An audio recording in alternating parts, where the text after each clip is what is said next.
Good morning everyone. हम लोग Python start कर चुके थे। पाइथन के अंदर हम लोगों ने टोकन्स पढ़ लिए हैं।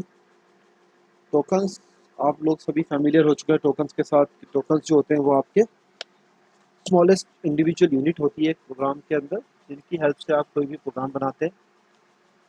उसमें आपके पास लिटरल्स आते हैं, कीवर्ड्स होते हैं, आइडेंटिफायर्स होते हैं, पंक्चुएटर्स होते हैं, ऑपरेटर्स होते हैं, जिनके बारे में हम डिस्कस कर चुके हैं। ऑपरेटर्स वैसे वापस आएंगे तब उनके बारे में अच्छी तरीके से डिस्कस करेंगे। आज हम लोग स्टार्ट कर रहे हैं पाइथन के बारे में। प्रोग्राम कैसे बनेंगे पाइथन के अंदर, छोटी छोटी चीज़ें हम मिला के स्टार्ट करेंगे तभी प्रोग्राम आप बना पाएंगे। देखिए, आज जो टॉपिक आपके सामने है फर्स्ट वाला, ये है bare bones of Python programme.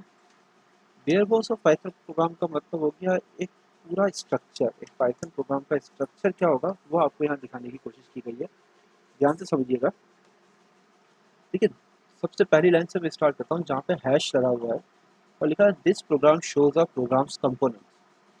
Second भी हैश लगा हुआ और लिखा हुआ है definition of function C U, उसके आगे एक ब्रैकेट ओपन करके क्लोज किया हुआ है फॉलोज। ठीक है ना। तो सबसे पहले ये चीज़ ध्यान रखिए कि जिनके आगे भी हैश का साइन लगा होता है they are considered as comments. ठीक है, they are considered as comments. अब कमेंट्स होते क्या हैं? देखिए, कमेंट्स वो स्टेटमेंट होते हैं जो सिर्फ डॉक्यूमेंटेशन के काम में आते हैं। कंपाइलर या इंटरप्रेटर उन्हें एग्जीक्यूट नहीं करता है। इन हैश के सामने आप कुछ भी लिख दीजिए, कोई भी स्टोरी लिख दीजिए कि ये प्रोग्राम कब बना था, किसने बनाया था, क्यों बनाया था, कुछ भी आप डॉक्यूमेंटेशन करना चाहें इसका कर दीजिए। बट कंपाइलर या इंटरप्रेटर उसको एग्जीक्यूट करके नहीं देखेगा। अगर उसको एग्जीक्यूट करेगा तो एरर आ जाएगा। तो वो जो लाइन है वो सिर्फ और सिर्फ प्रोग्रामर के डॉक्यूमेंटेशन के काम में आती है। उसका एग्जीक्यूशन से कोई भी लेना देना नहीं होता। फिर देखिए, आपके सामने लिखा हुआ def C U, bracket open bracket close, colon, print time to say goodbye, bracket के अंदर है, डबल कोट्स के अंदर। ठीक है, हमें तीन कलर से हाईलाइट किया हुआ है। पहले वाले को ब्लू से किया हुआ है, दूसरे वाले को ग्रीन से किया हुआ है, थर्ड वाले को पिंक से किया हुआ है। अगर आप नोटिस करेंगे तो इन तीनों का जो फर्स्ट स्टेटमेंट है उसके बाद कॉलन का साइन आया हुआ है। दिख रहा है? डेफ सी यू के लास्ट में भी कॉलन का साइन है, इफ बी ग्रेटर देन 5 के बाद भी कॉलन का साइन है, एल्स के बाद भी कॉलन का साइन है। तीनों कलर्ड जो ब्लॉक्स है उनके लास्ट में कॉलन का साइन लगा हुआ है। तो ये जो कॉलन के बाद जो कोड लिखा जाता है या एक जो ये पूरा ग्रुप ऑफ स्टेटमेंट्स का जो आपके सामने स्ट्रक्चर है, इसे बोलते हैं ब्लॉक। ये पूरा का पूरा ब्लॉक चलेगा, चलेगा तो पूरा चलेगा, नहीं तो नहीं, बिल्कुल नहीं चलेगा। ठीक है ना। जैसे डेफ सी यू, यहाँ पे नॉर्मली अगर मैं बोलूँ डेफ सी यू जो है वो एक फंक्शन है जिसका कुछ काम होगा, उसका कोड है, उसके अंदर ये प्रिंट करके एक स्टेटमेंट लिखा हुआ है। एक नहीं, बहुत सारे स्टेटमेंट्स यू के अंदर हम लिख सकते थे अगर हमारी जरूरत होती। But the only point is def के साथ अगर कोई नाम लिखा होता है उसके आगे ब्रैकेट लगे हुए होते हैं, ओपनिंग एंड क्लोजिंग ब्रैकेट, खाली भी हो सकते हैं, कोई वैल्यू भी हो सकती है, वो डिपेंड करता है। तो वो कहलाते हैं फंक्शन। उनके बाद जो कॉलन का साइन लगा हुआ है वो बोलता है कि ये एक ब्लॉक है और इसका कोड आपको नीचे मिलेगा। Same for be greater than 5 वाले में कॉलन लगा हुआ है, तो यहाँ पे ये कंडीशन चेक की गई है। इफ जो लिखा हुआ है ये कंडीशन चेक कर रहा है, अगर ये कंडीशन ट्रू होगी तो नीचे लिखा हुआ प्रिंट स्टेटमेंट चल जाएगा। एल्स के बाद भी लगा हुआ है कि अगर एल्स हो गया, ऊपर वाली कंडीशन क्या हो गई, फॉल्स होगी, तो एल्स के बाद भी कॉलन लगा हुआ है तो नीचे वाला प्रिंट स्टेटमेंट चल जाएगा। मतलब कॉलन जब लगेगा तो वो एक ब्लॉक फॉर्म करेगा। ब्लॉक फॉर्म करने का मतलब और भी स्टेटमेंट्स होंगे जो उस पर्टिकुलर स्टेटमेंट से ग्रुप किए हुए होंगे। ठीक है, तो ब्लॉक्स हो गए, कमेंट्स हो गए। अब नेक्स्ट देखिए, आपके सामने स्टेटमेंट्स एंड एक्सप्रेशन है। देखिए, स्टेटमेंट्स वो होते हैं, वर्ड्स का कलेक्शन होता है जो बेसिकली कोई टास्क परफॉर्म करता है। लाइक ए में हमने 15 की वैल्यू को असाइन किया है, बी में हमने कुछ लेस करके वैल्यू असाइन की है, प्रिंट किया है कोई स्टेटमेंट, मतलब कुछ भी कैलकुलेशन हो सकती है। बी की वैल्यू -10 हो जाएगी, -9 सॉरी। तो इस तरीके से कुछ भी वैल्यू हमारे पास यहाँ पे हो सकती है। तो स्टेटमेंट जो होगा वो होंगे जो कोई टास्क परफॉर्म करेंगे। ठीक है, उसके बाद एक्सप्रेशन लिखा हुआ है। देखिए, expression basically combination of logical symbols and words होता है। एक्सप्रेशन सब कुछ एक्सप्रेशन है। लाइक आपका इफ वाली कंडीशन हो गई, प्रिंट हो गया, बी इक्वल्स टू वाला हो गया या ए इक्वल्स टू वाला हो गया, they all are expression. Expression में स्टेटमेंट्स भी आते हैं, जो भी आप इसमें लिख रहे हैं they all are considered as expression. ठीक है ना। अब नेक्स्ट आता है इंडेंटेशन। बहुत इंपॉर्टेंट चीज़ है इंडेंटेशन। इंडेंटेशन वो स्पेस है जो आपको इसके बाद दिख रहा है, जो आपको एल्स के बाद दिख रहा है प्रिंट से पहले, या डेफ सी यू के प्रिंट से पहले जो आपको स्पेस दिख रहा है वो है। अब इस चीज़ को ध्यान से समझिएगा, जब मैंने कॉलन का सिग्निफिकेंस बताया था कि आप डेफ सी यू के बाद कॉलन लगा रहे हैं, इफ़ बी ग्रेटर देन 5 के बाद कॉलन लगा रहे हैं, एल्स के बाद कॉलन लगा रहे हैं, तो मैंने कहा था ये ब्लॉक बनाने के काम में आता है। तो जब ब्लॉक बनता है तो हमें कंपाइलर या इंटरप्रेटर को ये बताना पड़ता है कि भैया ये डेफ सी यू के साथ कौन कौन से स्टेटमेंट्स हैं। जो स्टेटमेंट थोड़ा सा राइट स्पेस देके लिखे हुए होंगे, जैसे प्रिंट से वाला आपने स्पेस दे रखा है, तीनों प्रिंट से वाला थोड़ा सा स्पेस है, तो ये जो प्रिंट स्टेटमेंट है किसका पार्ट कंसीडर किया जाएगा, डेफ सी यू का। अगर ये प्रिंट बिल्कुल स्टार्टिंग मार्जिन से स्टार्ट हो जाते तो ये डेफ सी यू के पार्ट कंसीडर नहीं किए जाते। ये इसका पार्ट ही इसलिए बना क्योंकि इसने इंडेंटेशन लिया हुआ है, थोड़ा सा खिसका के कोड लिखा हुआ है, तो इसका पार्ट कंसीडर किया जा रहा है। आगे आप प्रोग्रामिंग करेंगे तब ये चीज़ें बहुत ईजी लगने लग जाएंगी, अभी थोड़ी नई है तो आपको कंफ्यूज करेंगी। एक बार, दो बार, तीन बार वीडियो को देखिए, सुनिए, नहीं समझ में आता है मुझसे पूछिए। नेक्स्ट जो एक्सप्रेशंस के लिए मैंने बताया कि एक्सप्रेशन क्या होता है, legal combination of symbol that represent a value. आप जो भी कुछ लिखेंगे कॉम्बिनेशन ऑफ लीगल वैल्यूज का, that is considered as expression. Statement वो होंगे जो कुछ टास्क परफॉर्म करेंगे। Next we have comment. देखिए कमेंट मैंने पहले ही कह दिया था, हैश जिसके आगे लगा होगा they are considered as comments. और कमेंट्स वो स्टेटमेंट होते हैं जिनको इंटरप्रेटर एग्जीक्यूट नहीं करता है, वो सिर्फ और सिर्फ आपके डॉक्यूमेंटेशन के काम में आते हैं।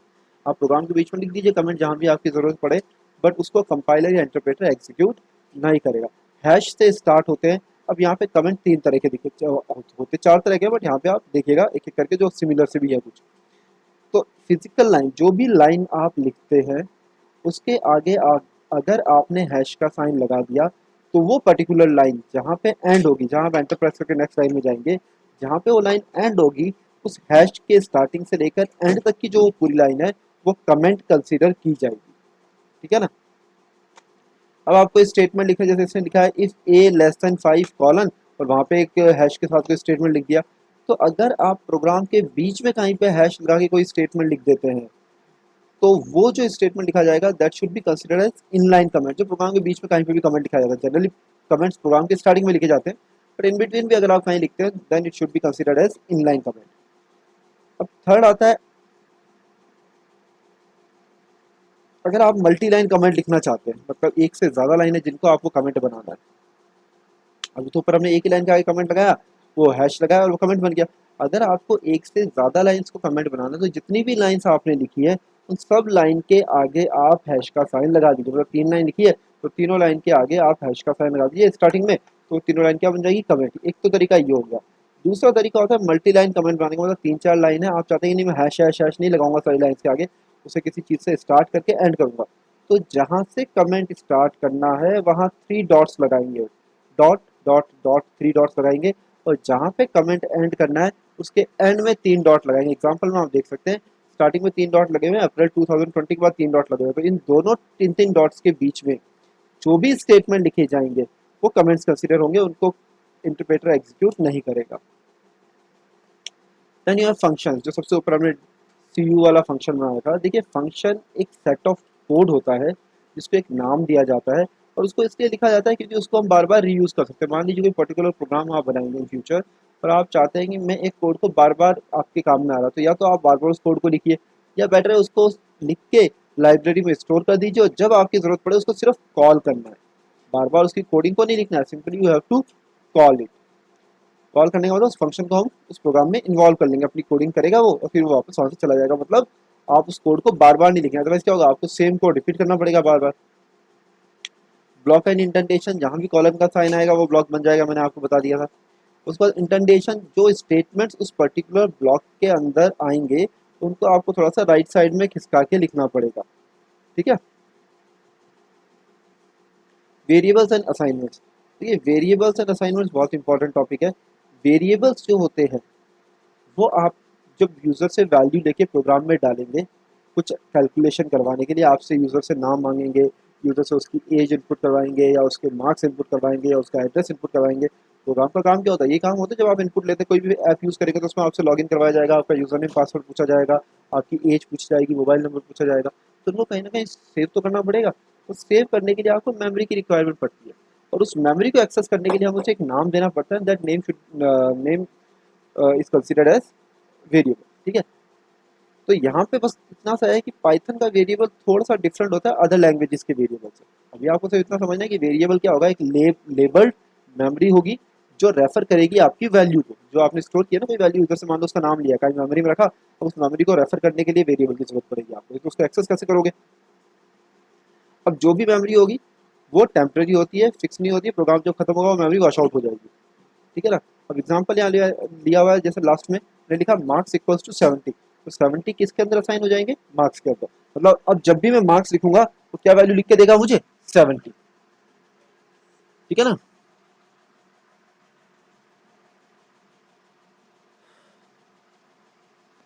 अब देखिए यहाँ पे पाइथन के अंदर ये थोड़ी सी डिफरेंस है अदर लैंग्वेजेस से। देखिए अदर लैंग्वेजेस के अंदर जब हम वेरिएबल डिक्लेयर करते हैं तो हमें उनका टाइप बताना पड़ता है कि भैया जो वेरिएबल है वो किस टाइप की वैल्यू को स्टोर कराएगा। बट पाइथन में ऐसा नहीं है, पाइथन में आप किसी वेरिएबल के अंदर जिस टाइप की वैल्यूज को रेफर करेंगे वो उसी टाइप का हो जाएगा। फॉर एग्जाम्पल यहाँ स्टूडेंट लिखा मैंने नीचे, उसके आगे मैंने लिखा देवांश, देवांश नाम हो गया, तो उसको रेफर कौन कर रहा है, स्टूडेंट, ठीक है। अब इधर मैंने इसको ये नहीं बताया कि स्टूडेंट जो है वो किस टाइप की वैल्यू स्टोर करेगा, मैंने इसको आगे नहीं लिखा कि ये स्ट्रिंग को स्टोर करेगा, इंटीजर को स्टोर करेगा, कैसा भी। तो मैंने अगर लिखा स्टूडेंट इक्वल्स टू देवांश, तो अब ये स्ट्रिंग वैल्यू को ऑटोमेटिकली स्टोर करने लग गया। इस तरीके से मैंने लिखा एज इक्वल्स टू 4, तो एज नाम का जो वेरिएबल है वो किस टाइप की वैल्यू को स्टोर कर देगा, इंटीजर टाइप की वैल्यू को। अब देखिए Python will internally create labels referring to these values as shown below. अब ये चीज़ आप समझने वाली है कि आप जैसी उसको वैल्यू देंगे वो वैसी वैल्यू को रेफर करने लग जाएगा, वो उसको स्टोर नहीं करता है। मैं पहले ये बताता हूँ, पाइथन का वेरिएबल कंटेनर नहीं है, वो स्टोर नहीं करता है, वो रेफर करता है। देख लीजिए फॉर एग्जांपल मैंने देवांश नाम लिया था, वो एक मेमोरी में स्टोर है, एज जो फोल्ड थी वो अलग मेमोरी में स्टोर है, रेड कलर की जो दिख रही है मेमोरीज को कंसिडर करें। इनको रेफर कर रहा है स्टूडेंट वाला एक स्क्वायर और एज वाला स्क्वायर। मतलब स्टूडेंट वाला जो स्क्वायर है उसके पास एक एड्रेस होगा किसका, देवांश वाली मेमोरी का। एज जो है उसके पास एड्रेस होगा किसका, देवांश की एज वाली मेमोरी का। दो अलग अलग मेमोरी से रेड में। अब नीचे एग्जांपल देखिए मैंने क्या, ट्रेन नंबर, ट्रेन नंबर में एक वैल्यू डाली, तो ये ट्रेन नंबर किस टाइप का बन गया, स्ट्रिंग टाइप का। बैलेंस में पॉइंट्स वाली वैल्यू डाली तो ये कैसा बन गया, फ्लोटिंग का। रोल नंबर में 1 2 3 4 डाला तो ये कैसा बन गया, इंटीजर का। अब ये बहुत इंपॉर्टेंट है, जो अभी थोड़ी देर पहले हम बात कर रहे थे कि अदर लैंग्वेजेस जो होती है उनमें वेरिएबल का कंसिडरेशन अलग होता है, पाइथन में अलग होता है। बहुत ध्यान से समझिएगा इस चीज़ को। मान लीजिए मैंने एक मेमोरी डिक्लेयर किया है, पुरानी लैंग्वेज की बात कर रहा हूँ, या एक वेरिएबल डिक्लेयर किया एज नाम से, ठीक है। ठीक है, जो भी आप यूजर से वैल्यू लेते हैं वो मेमोरी में स्टोर होती है, चाहे पाइथन हो चाहे आपका अदर लैंग्वेज हो। और जो भी मेमोरी में स्टोर होती है उनका एक एड्रेस होता है, हर मेमोरी का एक एड्रेस होता है जिससे हम उस वैल्यू को एक्सेस करवाते हैं। तो यहाँ पे देखिए स्टेटमेंट हमने लिखा एज इक्वल्स टू 15, तो लेफ्ट हैंड साइड में जो आपको एक क्यूब दिख रहा है इसमें वैल्यू क्या आ गई 15, और उसके नीचे उसका एड्रेस दिया हुआ है 202530, मतलब इस मेमोरी का ये एड्रेस है। थोड़ी देर में प्रोग्रामिंग के अंदर हमें जरूरत पड़ी और हमने एज की वैल्यू कितनी कर दी 20, तो अब 15 की जगह क्या आ गई 20, दोनों का एड्रेस देखिए सेम है। मतलब पहले उसी एड्रेस पे 15 पड़ा था, अब उस एड्रेस पे आपने चेंज कर दिया तो क्या हो गया 30। मतलब आपने जब अदर लैंग्वेजेस में वेरिएबल बनाया तो एज नाम का एक वेरिएबल डिक्लेयर हुआ, एक मेमोरी डिक्लेयर होगी एज नाम से, जिसमें आप जो भी वैल्यू डालेंगे वो उसी पर्टिकुलर लोकेशन पे आती रहेगी और पुरानी वैल्यूज ओवरराइट होती रहेगी। क्यों, क्योंकि वहाँ पे जो वेरिएबल आप बना रहे हैं वो एड्रेस होता था एक मेमोरी लोकेशन का। एक एज नाम से वेरिएबल बन जाता था और उसमें आप जो भी वैल्यू डालते तो उस जगह जाती थी, वो एज कंटेनर काम करता था, एक स्टोरेज डिवाइस की तरह काम करता था अदर लैंग्वेजेस में वेरिएबल। अब पाइथन में क्या होगा इसको यहाँ ध्यान से समझिए। देखिए पाइथन के वेरिएबल्स क्या होते हैं, पाइथन में एक असम्पशन है, ये मान लीजिए कि पाइथन में बेसिक वैल्यूज पहले से स्टोर होती है, न्यूमेरिकल वैल्यू सारी स्टोर्ड है पाइथन की मेमोरी में, ठीक है। हमने एक एग्जांपल लिया है 14 टू 20 कुछ वैल्यूज दी है मैंने, ये सारी पहले से स्टोर है मेमोरी में, मैंने नहीं स्टोर करी, पहले से स्टोर इंटीग्रेटर में, ठीक है। अब इनके एड्रेसेस भी पहले से गिवन है, एड्रेस तो होते हैं, जब वैल्यू स्टोर होगी तो एड्रेस तो उसको मिलेगा ही मिलेगा। तो मैंने इन अभी अपने प्रोग्राम के अंदर लिखा एज इक्वल्स टू 15, ठीक है। तो हमने एज नहीं बनाया है, बात समझ में आई। हमने एज नाम का वेरिएबल बना के उसमें 15 क्रिएट नहीं किया, 15 तो पहले से पड़ा था, एज इक्वल्स टू 15 तो पहले 15 तो पहले से था। आप देख रहे हैं जो सेकंड क्यूबॉइड बना हुआ है सेकंड रो के अंदर, सॉरी क्यूब बना हुआ है सेकंड रो के अंदर, वो 15 है, तो 15 तो पहले से पड़ा था। अब जो ये हमने एज इक्वल्स टू 15 लिखा है, तो ये एज जो है ना ये स्टोरेज नहीं है, ये रेफरेंस के लिए आएगा, ये आ गया और इस पॉइंट को पॉइंट आउट करने लगे। आप देखिए 15 वाला जो है उस नीचे एक स्क्वायर बना हुआ है और उसमें एक एरो जा रहा है, तो ये इसको क्या करने लग गया, पॉइंट आउट करने लग गया। अब अगर नेक्स्ट स्टेटमेंट में मैंने एज इक्वल्स टू 20 कर दिया, तो अब इसका ये मतलब नहीं है कि इस पर्टिकुलर एज की वैल्यू चेंज हो जाएगी, नहीं, अब ये एज जो है फिर 20 वाली लोकेशन को पॉइंट आउट करने लग जाएगा। एज अलग अलग है बिल्कुल, पहले वाले ने उसने 15 वैल्यू स्टोर करके रखी, दूसरे वाले ने उसको 20 को रेफर करना शुरू कर दिया। अदर लैंग्वेजेस होती तो उसके अंदर अदर लैंग्वेजेस होती तो उसमें वो खुद की वैल्यू चेंज करता, क्योंकि वो स्टोरेज कंटेनर होते थे। और यहाँ पे जो वेरिएबल होता है ये स्टोरेज कंटेनर नहीं होता है, ये सिंपली रेफरेंस होता है। तो पहले ये अलग लोकेशन को रेफर कर रहा था, जब आपने एज इक्वल्स टू 15 लिखा तो जहाँ पे भी 15 स्टोर थी उसका जो भी एड्रेस था उस पर कौन चला गया, एज। जब आपने एज इक्वल्स टू 20 किया तो जहाँ पे भी 20 स्टोर था उसका जो भी एड्रेस था वहाँ पे कौन चला गया, 20। ईजी नहीं है, 2-3 बार इस वीडियो को देखिएगा, नहीं समझ में आए तो मुझसे पूछिएगा। Thank you.